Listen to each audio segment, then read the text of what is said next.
So it's funny that I was in here, and then because this is an intensive weekend for our university where, all the freshmen and prospective students come. We do this like big intensive weekend, but with that comes a lot of tours. So everywhere I turn, I'm in the middle of a tour. At one point, I just started giving the tour. You were giving the tour. Actually, was it? I was like, let me jump right in. Here in the space we're in right now, where our feet are planted. This is the studio space for blah, blah. And I was like, this could be a career. I really enjoy talking about the sounds of the city outside the window and how that's so inspiring and reminds us why we're here, that we're here to do something. I love that. Maybe tour guide is your next career path. Who knows? My next career path at 70. I'll be 75, just hobbling up and down the tour bus. Just come on, everybody, follow me. Come on in. Look at New York.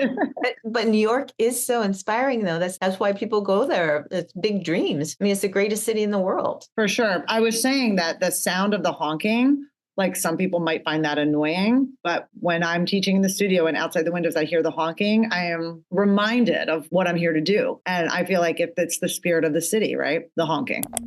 Be happy, happy, happy, happy, happy. Keep your chin. Welcome back to part 3 of this incredible conversation with Carmen Curtis. You guys, Carmen has been a friend of mine for over 20 years. This conversation really moved me. As you know, Carmen is an incredible artist, aerialist, founder of the AIReal Studio in Ventura, as well as the creator of AIReal Yoga. We talk about motherhood, identity, and the emotional shift that comes when our kids start to grow up and move out. It was raw, insightful, and it made me tear up. So I'm just so grateful to share this one with you, and I hope it touches your heart like it did mine. So you are at the AIReal Studio right now? Yeah, I taught a private lesson, and then I figured I'd just stay here because I have my mammogram afterwards. Oh my God.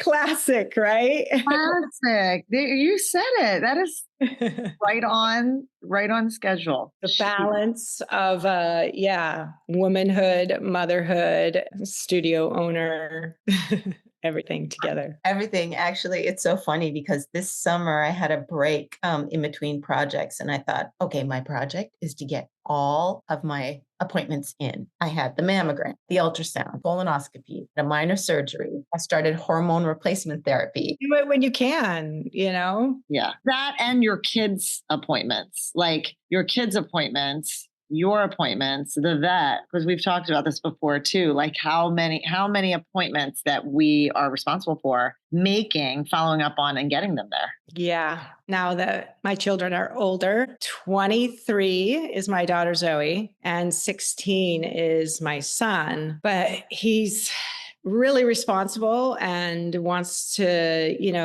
be independent. And, so he manages most of it. There's still things like, we have to go to the dentist twice a year and I have to manage those, but it's so much less. It's wild. It's just like, you're a mom and they go to grade school and they're like, oh, if you want to help in the classroom, you can. You're like, yeah. And they have events and you help. And then you're a part of it and you're a part of their education. And then middle school, they don't really want you there much, maybe every once in a while. And then high school, just donate some money, but please don't show up on campus. We don't really, even the parent teacher meetings that they're like, now that your son is a junior, like, I don't want an email from you. They need to do everything themselves. So pretty much, hi, this is who I am. I'm the teacher, but I never want to hear from you again. And I was like, okay, but that's good in another respect of, yes, they do need to know how to email if there's a conflict or an issue or a question or go see the teacher. They do need to do that. But there was just a little bit of like, what about me? Like, I thought I was important, but not really needed as much in those ways. So crazy. I was just having a conversation with a sports mom the other day, and she was saying her son's a freshman in high school. And at that time, to your point, they stopped communicating with the parents, even about like their practices, like their high school varsity JV practices. And she was saying everything goes through her kid. But what's so interesting is that just logistically, we are still a big part of their lives because who's getting them there? So like, I can't just have my kid be like, hey, I have practice at 4:30 and not notify the parent because who's getting them there? They can't drive always right? Like it's crazy. We still have a part in it, but it's not Yeah. fully acknowledged. And they hear things differently and they think that they need to say some, but maybe not the important part. You know what I mean? Right. The time or day, like, oh, you got to take me to my practice. You're like, nice, where? Like what time? But my daughter was a bit more challenging, but my son, he just takes ownership. So it's different. Because I know, Carmen, you and I had a really personal and beautiful talk during the fires because you and your husband actually were the ones who hosted us when we were evacuated, which I really appreciated. And I remember that conversation that we had about the pressures of being a mom and always having to be there for your kids, plus your creative life, plus trying to fit everything in, plus all of the mental load and all of that. And then as they get older, that gets less and less, which is nice because you have more freedom. But then there's a part of your heart that is slowly not being taken away, but it hurts. And I remember I was just so moved by your reflection on how we go through those phases, but then all of a sudden, the more independent they get, the more you're kind of like, oh, wait, I missed that. Oh, I'm not driving them to school anymore. There was my little moment to talk to them in the car. And as much as you're encouraging and inspiring your kids to move forward, there's that part that is empty. Yeah. You almost make me cry just thinking about it. You lose those small moments of conversation that are really big in the end. Even with once they drive, like before that, even if you're driving them to school and they're like, oh, I'm tired, meh. You still got to hear their meh. It's, you know what I mean? You get to know where they are. And you get to sit in their presence, and I think that's why, I know as women, we've talked about it or heard about it, like, don't lose yourself in motherhood. It's still important to know yourself, love yourself, be inspired so you can show your children what it's like to be inspired and how important that is. But there's also, you lose yourself in motherhood because it becomes your greatest joy. And for me, it was when I first got pregnant, I was like, oh, I'm not ready. Yeah. And later as a mother, I realized I am so blessed and lucky, and they gave me so much and they made me a better person. And I'm at my highest self when I am with them and their mother. And so as they grow up, you want them to be independent, but you realize that that was the greatest time of your life when they were young, the hardest, but the greatest time of your life. You really got to be completely in their life when they needed you most. And I feel lucky that I was able to be there for them and in their life, but I never was prepared for what it feels like to watch them become what you wish and want, to be independent, to love themselves, to have friends, to go after their dreams and goals. You're like, yes, look, I'm so proud of you. It's like, whoa, why does that feel so hard? It's almost like you lose. I feel like, in my opinion, like you lose a body part or you lose a limb, and it's gone and you never get it back. And it's different. And it's also, for me, a lot of fear of, I don't know what the next thing is. They're just growing up now. I don't know what it's like when they're 40. Maybe that's going to be the coolest thing ever. But right now, this transition of letting them go has been more challenging and something that no one really talked about with me. There was always like, oh, wow, the kids are out of the house. Finally, we get this freedom, but what about the deep interpersonal feelings and sensations that go along with that?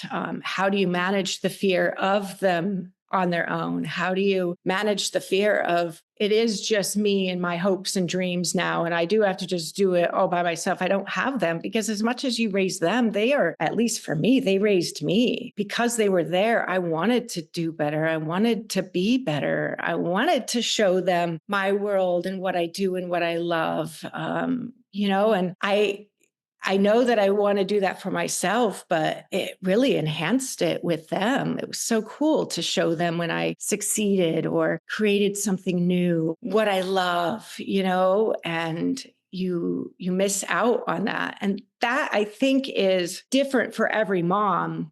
But for me, when my daughter first was leaving and moving out, if you were to say, if someone were to come up and be like, okay, where's Zoe going to college? I would just break down. I realized as I was like always just wanting to cry and I couldn't talk about it, that I hadn't processed and I hadn't dealt with it. I hadn't reached out to other mothers for help. I hadn't sought help. And I didn't know what to do besides that I have to move. It's like a death for me. It's like, it's trauma.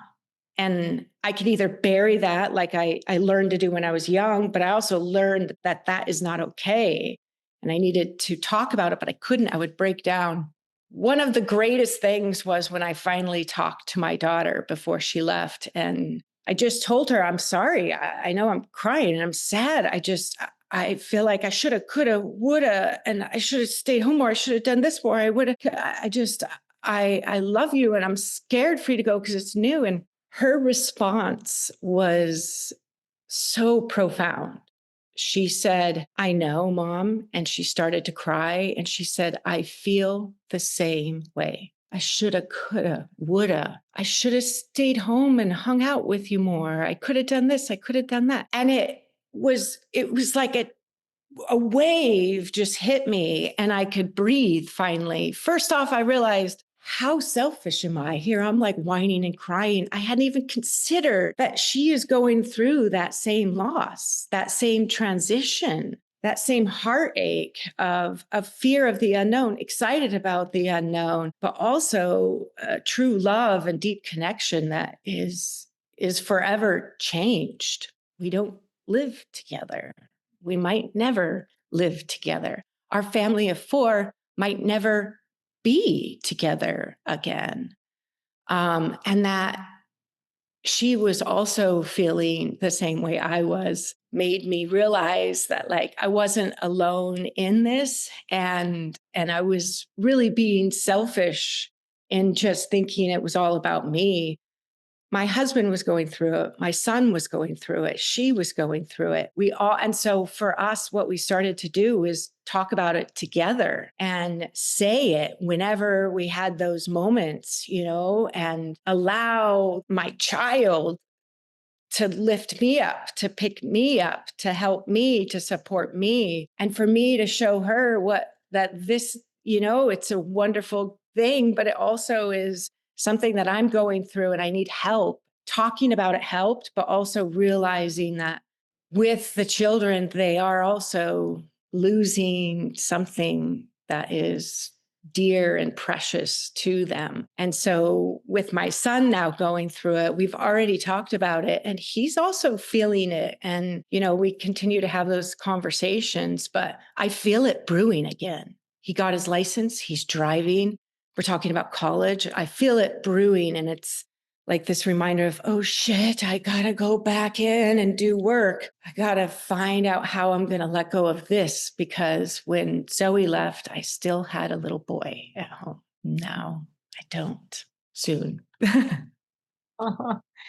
You made me cry, but it's so beautiful, Carmen. The relationship that you have with your children, it's an awakening. There's an awakening right now, I think, with so many moms around our generation that are just like awakening to this new way of, yes, communication is important. Yes, vulnerability is important. Yes, we need to be sharing because this is the only way we're going to grow and support each other. And we need each other more than ever right now. And my last question for you before we wrap things up is with your aerial yoga practice, it's different than obviously than a traditional yoga because you use the hammocks. You're traveling all over the world. I mean, you have this practice that has become like worldwide and it's amazing. So for anyone out there who's really curious about it and who would like to learn more about it, and especially again for like moms and women who are really learning and wanting and desiring to connect on a deeper level, what is it about this practice that they should really pay a bit more attention to? The hammock is a tool for yoga to make it easier or more challenging, but ultimately accessible. A yoga practice is so different for everybody at every stage of our life, at every day, every moment, what we need physically, emotionally, spiritually, or community But the hammock, making it accessible to each body is huge. In a group class, you're trying to all go together. The hammock, first off, kind of takes awareness away from the other people. So it really puts you into your practice, but it holds you and supports you and lifts you and helps you refine. And it shows you when you're cheating, doesn't allow you to cheat. It's really this partnership. Accessibility is huge. A lot of people, oh, I can't do yoga because I'm not flexible enough. It's like, you don't have to be flexible to do yoga. I mean, sometimes if you do yoga, there's just like you may get flexible from it. As a teacher, it's easier to teach those that aren't flexible. It's really challenging to teach those that are flexible because you have to align them, but it's like, it's not about that. But there are poses in this floor-based where you're like, oh, down dog, forward fold, where everyone already has this image of what it's supposed to look like, and their ego plays a role and they're fighting for it. But once there's the hammock, you don't have that image anymore. It creates space for you to feel and be open, and it's easier to let go of the ego and allow the hammock to hold you and support you. And being able to do yoga correctly because of the hammock allows it to be safe for your body. Yoga is not safe if you're not doing it correctly. It's actually really, really harmful. So first off, if you do want this physical practice, the hammock is going to allow you to do it safely so it can be a lifelong practice. It allows us to do things too we never thought possible, like, oh, I'm not flexible enough, I can't do a back bend. Like, well, the hammock can hold you and you can still get those physical benefits. A back bend is, yes, opening the front body and stretching, right? But it's also opening the heart. So there's physiological and neurological and emotional benefits to these poses. We're not just doing them to be all like, oh, look how pretty I am. There's benefits physically, emotionally, and neurological, physiological. So like opening your heart opens the chest so we can breathe better, opens the heart so you can love yourself more, so you can love others more, so you can be loved. This action of opening the armpits actually changes the brain chemistry. It increases the serotonin levels in our brain. We become happier. So understanding the importance of like, oh, I'm not flexible to do that pose, so I can't do it. Like that pose is important for so many different things, that having the hammock to hold you allows you to still gain those incredible benefits. The same with inversions, allowing our feet to be above the head, our arms to be above the head, our being completely inverted increases the circulation, decreases inflammation, calms the mind, reduces stress, anxiety, depression, insomnia, migraines. It's anti-aging. It helps regulate the heat, your body temperature. It helps you focus. It helps with clarity. Calming the nervous system, reducing stress, anxiety, those are huge things. All those things that I said, everyone's got like one or two. So being able to do those also in a safe way is important. And then the Shavasana, where everyone lays at the end, you're supposed to be breathing and relaxing. It's not comfortable for a lot of people. And if you think about laying down and your feet turn out and your palms open, you're very vulnerable and everyone's closing your eyes. And it doesn't feel safe for most people. The hammock allows for you to be cocooned. Float therapy is one of the number one mental health therapies right now. You get to float in the hammock. It hugs you. Some people actually feel like someone is actually touching them and hugging them. I've had people crying out of, I broke up with my boyfriend and I haven't been touched in months. And it's just like, oh my God, feel held, to feel supported, to feel light. The hammock holds over 1,000 pounds. We are light when we are in it. People feel like they're in the womb, a new beginning. They feel safe. For a lot of us to have a moment, even just laying in the hammock, to feel light, to feel hugged, to feel safe is huge. Having those feelings for 10 minutes a day can have a profound change on your emotions. It becomes therapeutic just by doing nothing. Mm-hmm. It becomes really easy for yoga to be a therapeutic tool for physical, mental health. By really doing nothing in it. Oh, and all moms need to be held and hugged. Yeah. I mean, a lot of us sometimes even just sitting in it, there's triggers, certain movement. I can tell it's changing so if certain people sit in it, just as we're getting in to lay down and their legs will have a little kick. And that's a sign of like happiness, feel like a child again, sweet memories. When we were little, we were picked up and held. I was an acrobat, so I was maybe picked up and held more years than most, but no one picks me up anymore and just and holds me. And there's something to that. There's something to also when you get picked up, you're like, oh, I'm going to tighten up so I'm not too heavy, where you just get to melt and you get to really let go. And I think that's huge. There's so many elements to the mental health. I work with people with MS and Parkinson's. My mom has MS, so she's shaking, and Parkinson's, so she's shaking all the time. The only time that I can get her to stop shaking is in the hammock.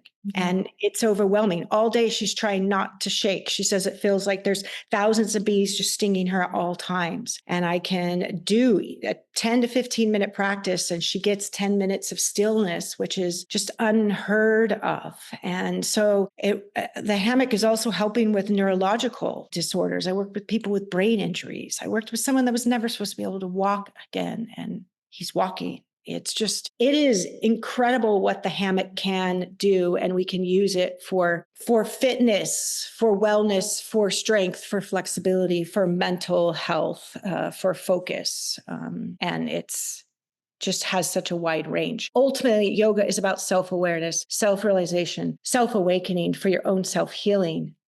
You get to become more self-aware with the hammock so you can learn how to self-heal. And then you can use it to do that, whether it is gaining some flexibility or strength or just helping you relax.